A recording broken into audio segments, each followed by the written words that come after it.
हर हर महादेव। दोस्तों, सावन का ये अंतिम सोमवार सिर्फ एक दिन नहीं बल्कि आपके भाग्य को बदलने का शुभ अवसर है। जब भोलेनाथ स्वयं पृथ्वी पर उतरकर अपने भक्तों की हर पुकार को सुनते हैं, इसलिए आज आप इस वीडियो को मन से देखिए, पूरा देखिए, क्योंकि जो कोई सच्चे भाव से इसे लाइक करेगा, शिव शंकर भोलेनाथ उसकी ज़िंदगी में चमत्कारी बदलाव कर देंगे। दोस्तों, कल 5 अगस्त हमारा सावन के सोमवार का व्रत का जो चौथा सोमवार है आ गया है, क्योंकि ये चांदना पक्ष है, यानी कि शुक्ल पक्ष है। इसमें हमें इस व्रत का उद्यापन भी करना है, तो हम भगवान भोलेनाथ और माँ पार्वती की पूजा करेंगे, शिव परिवार की पूजा करेंगे, नंदी महाराज जी की पूजा करेंगे, ताकि भोलेनाथ हमारे दुख हर लेंगे और खुशियों की वर्षा भक्तों पर करेंगे कि जीवन धन्य हो जाएगा। दोस्तों, सावन का अंतिम सोमवार भगवान शिव की विशेष कृपा पाने का सर्वश्रेष्ठ दिन माना गया है। इस दिन किया गया पूजन, व्रत और सच्चे मन से लिया गया संकल्प मनुष्य के जन्म जन्मांतर के पाप और दुर्भाग्य का नाश करता है। जो भगत अब तक सोमवार के व्रत नहीं रख पाए तो वे कल का ही चौथा सोमवार का ही व्रत रख लें, और तब भी भगवान भोलेनाथ उन पर कृपा करते हैं। वे तो भाव के भूखे हैं। आप किसी कारण से पहले व्रत नहीं भी रख पाए, तब भी कल सोमवार के व्रत रखकर भगवान भोलेनाथ माँ पार्वती की पूजा करिए, उन्हें धूप दीप नैवेद्य अर्पित कीजिए। इससे भी आपके संकट दूर होंगे, जीवन की दरिद्रता दूर होती है, घर में लक्ष्मी माता का वास होता है।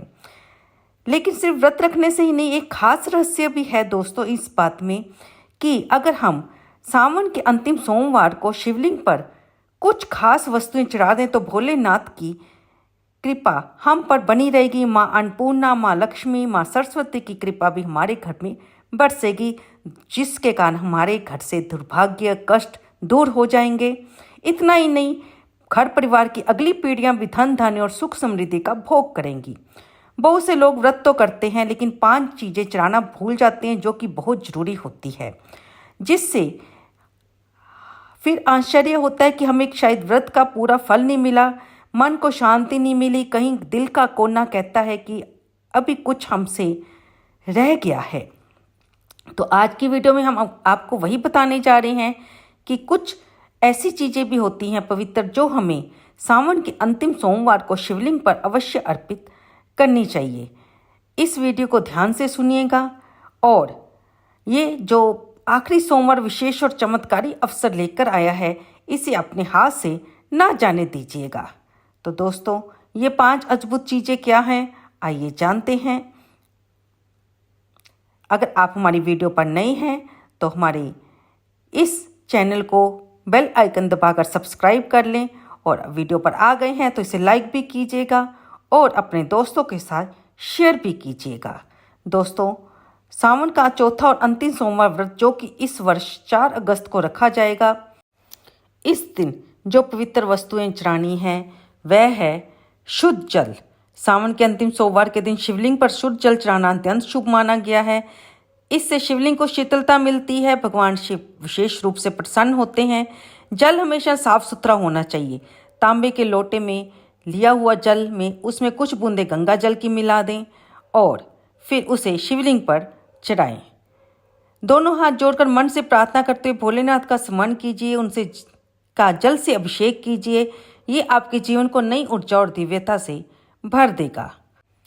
दोस्तों, जल अर्पण करने से हमारा क्रोध शांत होता है, क्योंकि गंगा जी स्वयं उनकी जटाओं में, भोलेनाथ की जटाओं में विराजती हैं।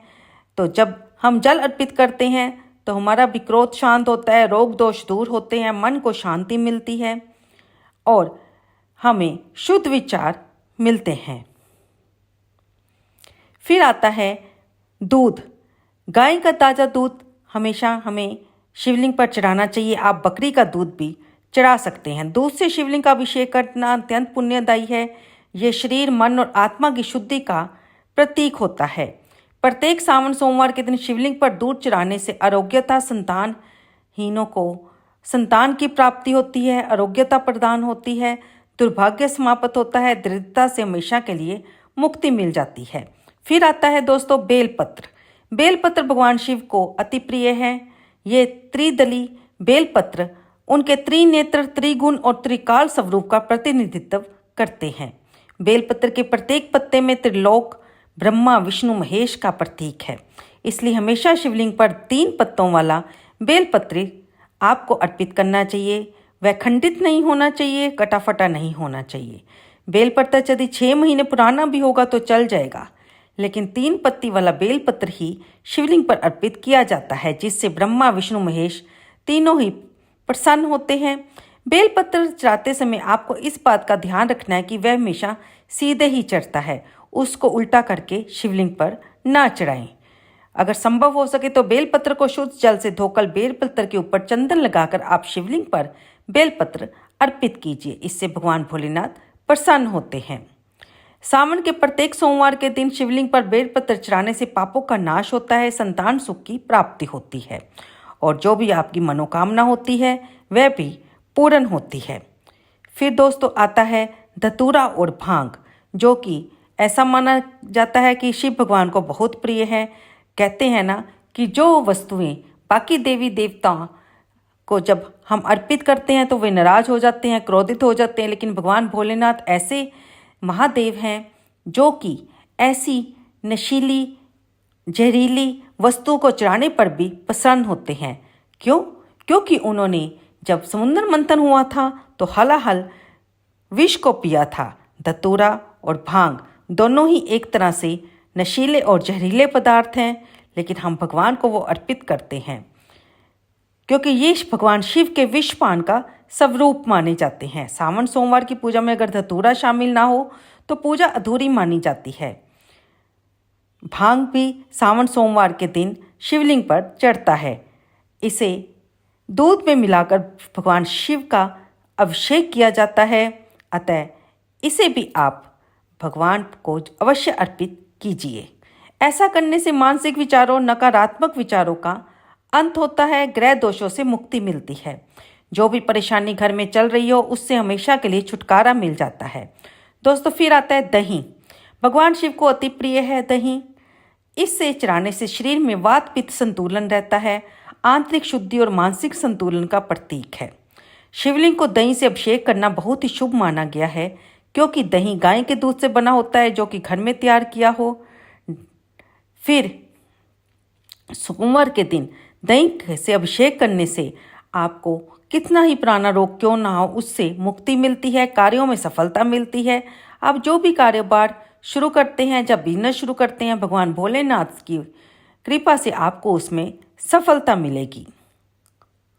दोस्तों सावन के महीने में सच्चे मन से भगवान शिव की जो भी उपासना करता है, भगवान उससे कभी भी रुष्ट नहीं होते। वे तो 1 लोटा जल से भी प्रसन्न हो जाते हैं, लेकिन कुछ ऐसी सामग्री होती है कि जिसे हमें भगवान शिवलिंग पर अवश्य अर्पित करना चाहिए, ताकि हमें पूजा पाठ का फल हमारा 100 गुना अधिक बढ़ जाता है। आपको इस दिन शिवलिंग पर घी चढ़ाना है, जिससे ऊर्जा का संचार होता है, साहस बढ़ता है, सकारात्मकता आती है। घी स्वयं दीप की लौ से जुड़ा हुआ शुभ तत्व है। यदि शिवलिंग के समक्ष घी का दीपक जलाया जाए तो मनुष्य के जीवन से अंधकार दूर होता है, जीवन में हमेशा उजाला बना रहता है। प्रत्येक सोमवार को शिवलिंग पर घी चढ़ाने तथा घी का दीपक जलाने से अग्नि, ऊर्जा और तेज की प्राप्ति होती है। अग्नि देवता प्रसन्न होते हैं। इससे आयु में वृद्धि, तेज और बल की प्राप्ति होती है। दोस्तों फिर आता है शहद। शहद चढ़ाना बहुत ही शुभ माना गया है। यह मधुरता और आकर्षण का प्रतीक है। शिवलिंग पर शहद अर्पित करने से शरीर में शुद्धता आती है, संबंधों में सुधार होता है, सरस्वती माँ प्रसन्न होती है। इसलिए शिवलिंग पर आपको शहद भी अवश्य अर्पित करना चाहिए। इससे वैवाहिक जीवन में भी सुख शांति बनी रहती है और समाज में भी मान सम्मान मिलता है। जिस मनुष्य के ऊपर भोलेनाथ की कृपा होगी उस मनुष्य के घर में इस लक्ष्मी का भी वास हमेशा बना रहता है। इसके साथ ही शिवलिंग पर शहद चढ़ाने के साथ साथ चंदन का लेप अवश्य लगाना चाहिए, जो कि शिव के शांत और सौभाग्य का प्रतीक होता है। इसे लगाने से चित्त शांत होता है, ध्यान की वृत्ति जागृत होती है। चंदन शीतलता और दिव्यता का प्रतीक है, जो कि भगवान शिव को बहुत ही प्रिय है। शिवलिंग पर चंदन लगाना, दूध अर्पित करना, शहद अर्पित करना, दही से अभिषेक करना बहुत ही शुभ होता है। जब भगवान भोलेनाथ अत्यधिक प्रसन्न होते हैं तो वे मनुष्य को मनवांछित आशीर्वाद देते हैं, यानी कि जिस मनोकामना के हेतु हम भगवान भोलेनाथ की पूजा कर रहे हैं वह ऐसा करने से पूरी होती है। घर में लड़ाई क्लेश झगड़े से छुटकारा मिलता है, शांति बनी रहती है, बच्चों में प्यार बना रहता है, पति पत्नी में दाम्पत्य सुख बना रहता है। सावन सोमवार के दिन शिवलिंग पर सफ़ेद फूलों की माला चढ़ाना भी बहुत पवित्र माना गया है। विशेषतः कनेर, आग का फूल, कमल का फूल, ये सब भगवान शिव को बहुत ही प्रिय हैं। भगवान शिव को सफ़ेद फूल अर्पित करने से पवित्रता और निष्कलंक प्रेम की प्राप्ति होती है। विशेषकर आग का फूल शिव की शक्ति और आध्यात्मिकता का प्रतीक माना गया है। ऐसा करने से भक्ति में वृद्धि और जीवन में कल्याण की प्राप्ति होती है। भगवान भोलेनाथ प्रसन्न होते हैं और व्रत भी पूर्ण होता है। फिर भगवान भोलेनाथ की इस दिन शिवलिंग की हमें पंचामृत से अभिषेक करना चाहिए। पंचामृत में दूध, दही, घी, शहद और शक्कर का मिश्रण होता है। ये पूजा की पूर्णता का सूचक है। जीवन के 5 तत्व पृथ्वी, जल, अग्नि, वायु और आकाश पंचामृत में समाहित होते हैं। ये पंचामृत 5 तत्वों से बना हुआ माना जाता है। तो इस तरह से दोस्तों हमें ये चीज़ें भगवान भोलेनाथ पर अवश्य अर्पित करनी चाहिए ताकि हम उनका आशीर्वाद प्राप्त कर सकें।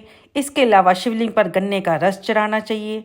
गन्ने का रस अर्पित करने से माता लक्ष्मी की कृपा होती है।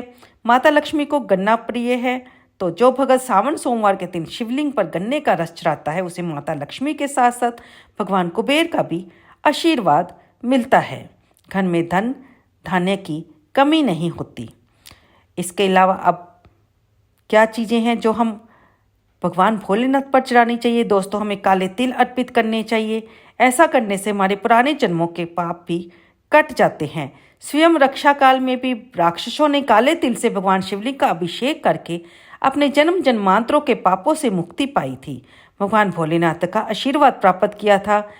तिलों से अभिषेक करने से पितृदोष से भी मुक्ति मिलती है, आत्मा शुद्ध होती है। घर में भी जो दोष होते हैं वे भी हमेशा के लिए समाप्त हो जाते हैं। दोस्तों हमें भगवान भोलेनाथ के मंत्रों का जाप करना चाहिए। महामंत्र ओम नमः शिवाय या महामृत्युंजय जाप करना चाहिए।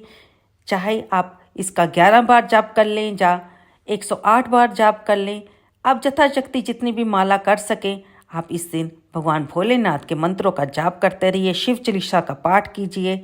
अंत में भगवान को घी की जोत जगाकर उनकी आरती कीजिए। व्रत से संबंधित कथा को पढ़िए और ब्राह्मण को जिसने भी आपकी ये पूजा करवाई है उन्हें यथाशक्ति दान दीजिए, वस्त्र दान दीजिए, फलों का दान कीजिए।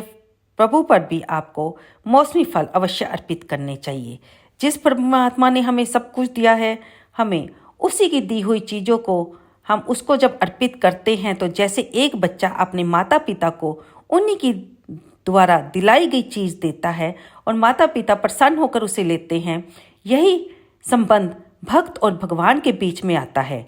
भगवान ने हमें जो कुछ भी दिया है हम उसी में से ही भगवान को अर्पित करके उनसे अपनी मनोकामना को पूर्ण करने की प्रार्थना करते हैं। तो माता पिता की तरह भगवान भोलेनाथ भी अपने भक्तों पर प्रसन्न होकर उनकी प्रार्थना को स्वीकार करके उनके कष्टों को दूर करते हैं। तो दोस्तों हमारी वीडियो यहीं पर समाप्त होती है। आप यथाशक्ति इसके अलावा जो भी भगवान पर अपने मन की इच्छा के अनुसार माता गौरा पर श्रृंगार के सामान में जो भी सामग्री आप इकट्ठी कर पाएँ चढ़ा दें। नहीं तो यथाशक्ति आप माता पर एक चुन्नी भी चढ़ा दें और कुछ दक्षिणा रख दें तो भी हमारी जो पूजा होती है वो संपूर्ण मानी जाती है। तो यहाँ पर हमारी वीडियो समाप्त होती है। आपको सावन के सोमवार की बहुत बहुत बधाई हो। आप सबके ऊपर भगवान भोलेनाथ और माता गौरा की कृपा बनी रहे। तो चलते हैं दोस्तों, अगली वीडियो में फिर मिलेंगे। राधे राधे, हर हर महादेव। कमेंट बॉक्स में जय भोलेनाथ लिखना बिल्कुल ना भूलिएगा।